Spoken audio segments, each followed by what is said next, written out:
Bonjour, bienvenue pour une nouvelle présentation de couteau, le CRKT Pilar Large aujourd'hui.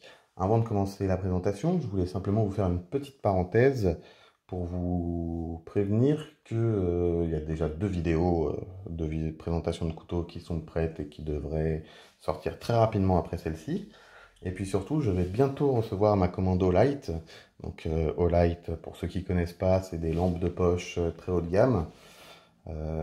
Ma commande, il y a pas mal de matériel tactique et EDC pour ceux que ça intéresse. Donc dès la réception, je vous ferai une petite vidéo unboxing pour vous présenter tous les produits que j'aurais pu recevoir. Et ce sera suivi de vidéos de test, hein, tout simplement, des différentes lampes que j'aurais reçues. Voilà pour la petite parenthèse. Pour revenir à ce petit pilar large, donc un assez beau couteau.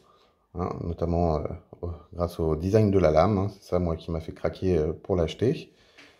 Au niveau des caractéristiques, on est sur un manche en acier inoxydable, une lame en 8CR14 MOV. Au niveau du gabarit, on est sur du 115 grammes. Personnellement, je trouve ça quand même un petit peu lourd pour un couteau de cette taille-là. On voit hein, que les platines ne sont pas ajourées, en même temps, la plaquette est tout de suite en acier inoxydable.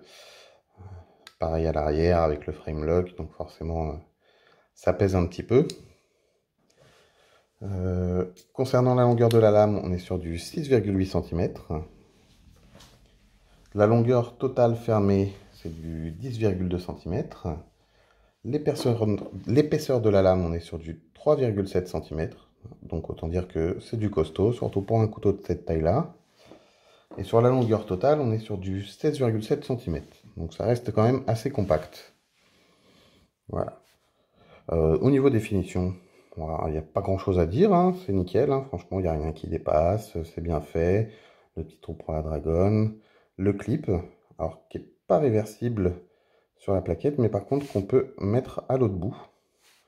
Donc ça, c'est pas mal. Après, ça reste, c'est pas du port discret, quoi, hein. Il reste quand même une bonne partie du couteau qui dépasse. Au niveau de l'ouverture, comme on le disait tout à l'heure, il y a un flipper.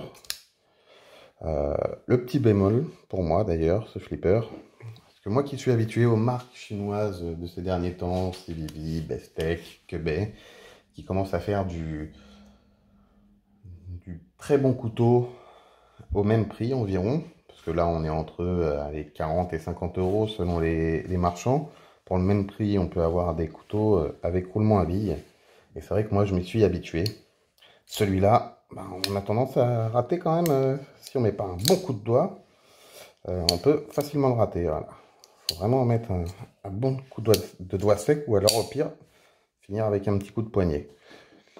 Pour le tarif, je trouve ça un petit peu dommage. Alors après, c'est pas de l'acier D2 comme les couteaux chinois, mais bon, je trouve quand même que un petit roulement à billes, quitte à mettre 10 euros de plus sur le prix, ça mange pas de pain. Alors pour l'ouverture, on a aussi ce gros trou là pour le pouce, hein, finger hole, dans l'esprit Spyderco. Le frame lock fonctionne sans problème, hein, il se cale bien, il est facile à ouvrir.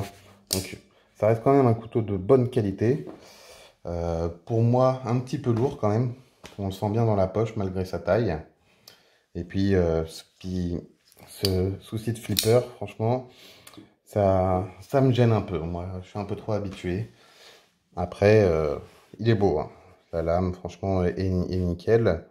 Avec le petit faux tranchant là sur le bout. Tac. C'est bien centré. Ça, il n'y a rien à dire là-dessus. Au niveau de la prise en main, sur une prise en main normale, je trouve qu'on est un peu court au niveau du manche. C'est dommage, il manque quelques millimètres. Après, avec le finger choll, là, on a tendance quand même à le prendre directement comme ça. Le pouce, il vient se plaquer au bon endroit directement. Pour le travail de détail, franchement, ça peut être vraiment pas mal, même si la lame est un peu épaisse. Donc, pour résumer, un assez bon couteau. Mais il lui manque un petit truc pour moi, à mon goût. Surtout à ce prix-là. Même si l'acier est quand même relativement bon, le petit roulement à billes pour moi est manquant. Surtout que quand on voit le packaging également, par exemple des CVV qui offre la petite pochette avec les petits autocollants, la petite lingette, le produit humidité, anti-humidité dans la pochette pour pas qu'il y ait de soucis de corrosion, etc. Là, on reçoit ça dans une petite pauvre boîte en carton, juste avec la notice. Voilà. Euh, voilà, je trouve il manque un petit truc pour ce prix-là. Donc, pas grand-chose d'autre à dire. Ce sera tout pour cette présentation. Comme je vous ai dit, il y a deux autres vidéos qui vont arriver très vite. Donc, n'hésitez pas à vous abonner et à mettre un petit like, hein. En plus de vous permettre de suivre la sortie des vidéos, ça me permettra d'argumenter auprès de ma femme pour acheter des nouveaux couteaux à vous présenter. Donc, ça pourrait être pas mal. Et puis, à très vite aussi pour la vidéo unboxing Olight pour ceux que ça intéresse. Et je pense que je vais partir dans des vidéos orientées EDC, pas forcément que les couteaux. Je vais voir sur quoi je vais partir, mais ça pourrait être les lampes forcément, tout ce qui est stylo tactique et peut-être multi-tool, etc. Donc, n'hésitez pas, abonnement, pouce bleu, si vous avez des remarques, des suggestions, des questions. N'hésitez pas en commentaire non plus, je suis preneur et puis je répondrai à tout le monde. Voilà, merci, au revoir, à la prochaine.